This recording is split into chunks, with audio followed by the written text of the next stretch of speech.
right, here we are with Scott Murray. Hey! He is a singer, songwriter extraordinaire.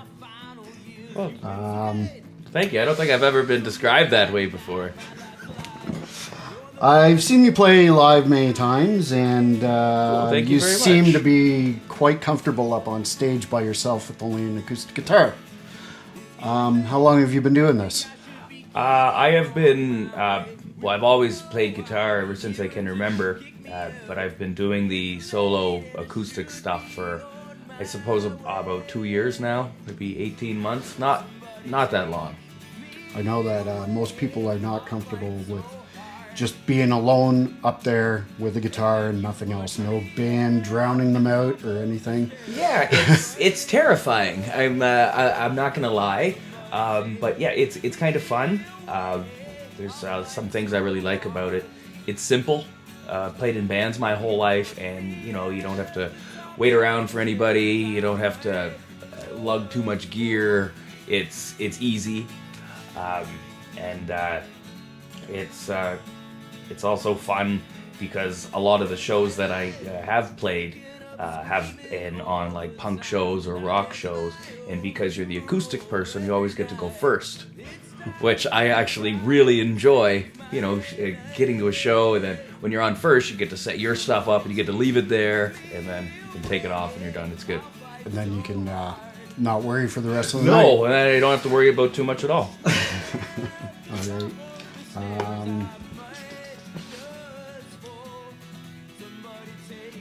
How do you decide what songs are going to get a full band sound and what ones are going to be just done acoustically?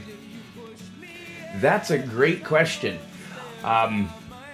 When I wrote the songs for Night Binge, I kind of thought that they would be acoustic songs. And I've tried to do a few of them full band, and it just hasn't really worked. And with my band, The High Dives, I actually play a bunch of their songs in my acoustic set. And not all of our songs fit with the acoustic, but there's a couple that really do. So I hope that answers your question, but yeah, that's a tough one. That was actually part of my my next question of in your live shows you often do some high dive songs. Is this the way you wrote the songs? Yes, I write everything on an acoustic. On acoustic. Yeah. The only time I will pick up my electric is at band practice. Oh, okay. It's just so convenient. I'm on the couch, I just grab the acoustic and... Okay. How does a song come about? Do you write the lyrics first and then the music, or is it vice versa? Always the music first, or this might sound kind of strange, but sometimes I write them all at once together. Okay. Some of my songs, I describe the writing style as improv. Okay. A good friend of mine, Sean Alton of Fly Graphics, described this situation to me. I didn't know what a muse was, but he told me all about what a muse was, and he says, well, when the muse is with you in the room, the artistic, blood is flowing, and so sometimes I'll just hit record and I'll just start playing, and sometimes I keep a lot of it.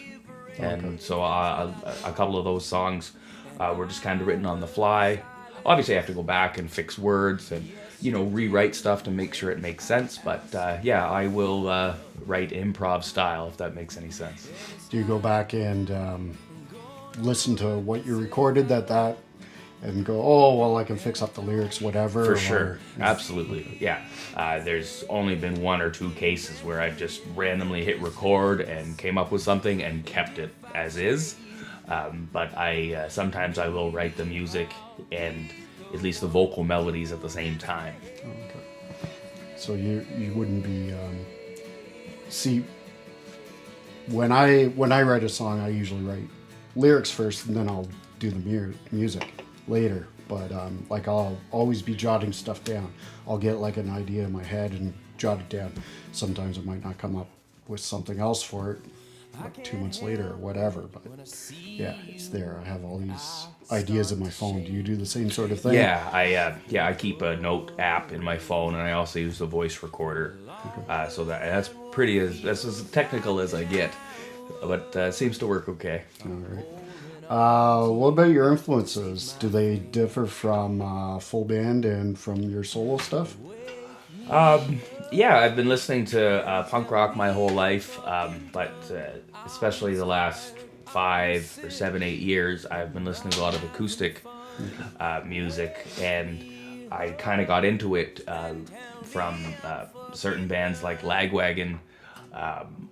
Joey Cape has this whole acoustic solo thing that he does, and he's taken Lagwagon songs and turned them acoustic, and I just thought that was really cool that, you know, you take this fast, you know, heavy punk rock tune and you kind of strip it down, and the lyrics are all the same, the melodies are mostly the same, but I just thought that was so awesome. So, like, you know, Joey Cape, Tony Sly, I'm a big fan of the Lawrence Arms, and their guitar player and the bass player Chris and Brendan, they do acoustic stuff. So I think that's kind of where I got the idea to start playing acoustic, and it just felt natural because 99% of the guitar that I play is acoustic. Oh, okay. So it just sort of made sense to start playing some acoustic songs, and it's been fun. Okay. You usually play a Telecaster with the high dives. That's correct. Telecaster has an awesome sound. Have you ever considered using your Telecaster on your solo stuff? Just playing it like without distortion and everything, just straight in. I've never thought of that. I suppose I could, and probably with the right song, it might actually sound pretty cool. So Telecaster through a clean channel sounds. Yeah, I get that nice twang, a little reverb on her, a nice, you know, that country Not feel. necessarily country. Pete Townsend uses one on his Empty Glass album, and it sounds kick-ass. So, yeah. Cool, yeah. Maybe I'm definitely gonna check that out. explore that. I think be a good sound. Since this is for Tarantula Tapes, Yep. how many cassette tapes do you own? I actually own about. You might be surprised with how many, but I actually have about 7 or 8 in total. Okay. Yeah. I have a copy of this, I think. Wait, no. I have many copies of this. I have them. They're only $5.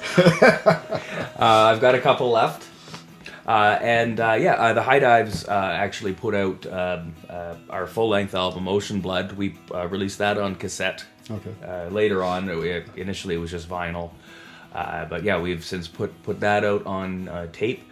And I was just shocked with how quickly they went. We got a bunch, and they were gone within days. I was floored. So then, when the folks at Tarantula Tapes, came along, and like, yeah, I think that would be cool. Yeah, let's definitely throw Night Binge on tape. Why not? How about your personal collection at home? Like, do you have tapes made up of? Like when I was a teen, many years ago, I couldn't afford all the records I wanted. So, out of our group of friends, one person would buy the record, we'd all buy tapes and get it taped, and then we'd just do all the runs. Like everybody would just share everything, right? So at one point I had probably about 1,500 90-minute tapes. Wow.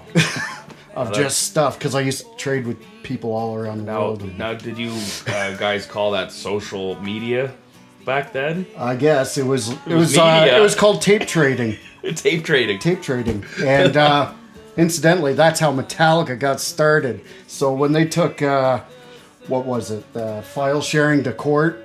Yeah, what a bunch of hypocrites. I remember that. They actually got their first record deal because of tape trading, so don't tell me. Oh, ridiculous. But yeah, like that's what we used to do. No, I don't own a lot of tapes. Okay. I used to as a kid. I remember I had like Green Day Dookie on tape, and but then as I got a little older, CDs were a bit more common. Yeah. So yeah, so I have a lot of CDs. I have boxes of CDs I haven't opened in years. I don't know what's in there, and if someone were to come in and rob me and take those boxes of CDs, I might not know they're not there. But yeah, so Well, if it was me, I'd probably be there for hours trying to figure out what I wanted to take, because that's just me. You go into a record store, you have to sit aside about 2-3 hours because you're lost. it's been a while since I've been to a record store, but I always used to love going to Sonic Boom in Toronto, and I could flip through aisles and aisles and aisles of vinyl, and I'd be in there for 2 hours, and I think it'd be 20 minutes. Yeah. Okay, let's see what I got next here. What's your most memorable show? It can be good or bad. Like a show that I've played? Yes. I'm going to say it was in January of 2019, the High Dives released our full-length album, Ocean Blood. And we did 2 shows over a weekend, one in Newmarket on the Friday, and we did one in Barrie on the Saturday. And on the Saturday, I remember specifically, it was like 30 degrees below zero. It was freezing. It was like the coldest day that we'd had in the winter so far. And the bar we played at is no longer with us. It's called the Fox Lounge. Yes. And we were able to sell out the Fox Lounge that night. So I thought that was pretty cool. It was the first full-length album I had been a part of in a long time. And so to get that kind of response, that would be my favorite show ever. And playing in front of your hometown, basically. Yeah, it was. Yeah, that was always fun. Playing for your friends and people you know. Yeah, it was definitely. It was cool. What about a worse show? Worst show. How do I choose?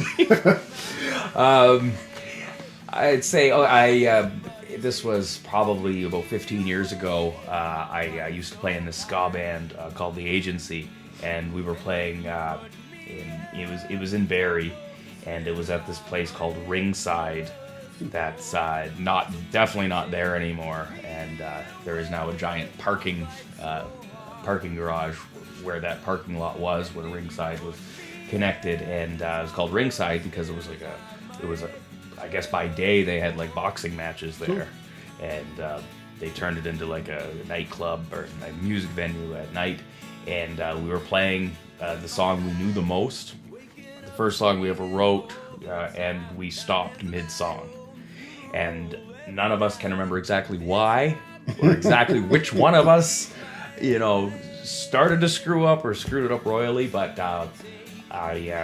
I think back to that on occasion, and the drummer of The Agency, Sean, is actually the drummer in the High Dives. Oh, okay. So he and I still reminisce about that colossal just outright stop. And like I remember, like the audience was like singing along, and we just stopped. So that might be the worst show that I can think of right now, anyway. But there's definitely been quite a few. Cool.